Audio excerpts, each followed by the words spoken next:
ఈరోజు నేను చెయ్యేరు గ్రామానికి వచ్చినప్పుడు నాకు ఘన స్వాగతం పలికిన సోదరిమణులందరికీ మరొక్కసారి నా నమస్కారాలు, అభినందనలు, శుభాభినందనలు.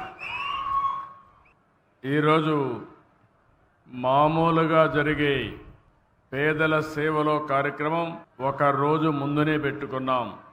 నేను ఎప్పుడు కూడా ఒకటే ఆలోచించాను, ఈ ప్రభుత్వం పేదల కోసం పనిచేసే ప్రభుత్వం. నిరంతరం పేదలకు ఇబ్బంది లేకుండా చేయడానికి ఏమేం చేయాలనో అన్ని కార్యక్రమాలు చేస్తున్నాం.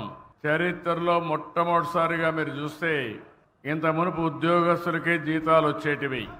ఈరోజు 64 లక్షల మందికి మొదటి తారీఖున, ఒకవేళ మొదటి తారీఖు హాలిడే అయితే ముందు రోజునే మీకు పింఛన్లు ఇచ్చే ఏకైక ప్రభుత్వం ప్రపంచంలోనే తెలుగుదేశం ఎన్డీఏ ప్రభుత్వం.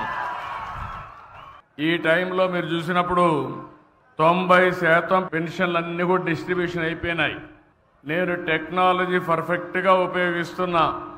ఎక్కడ కూడా ఒక వ్యక్తి, ఆ పెద్దమ్మ అయితే తెలుగుదేశం పార్టీ జెండా దిప్పించుకొని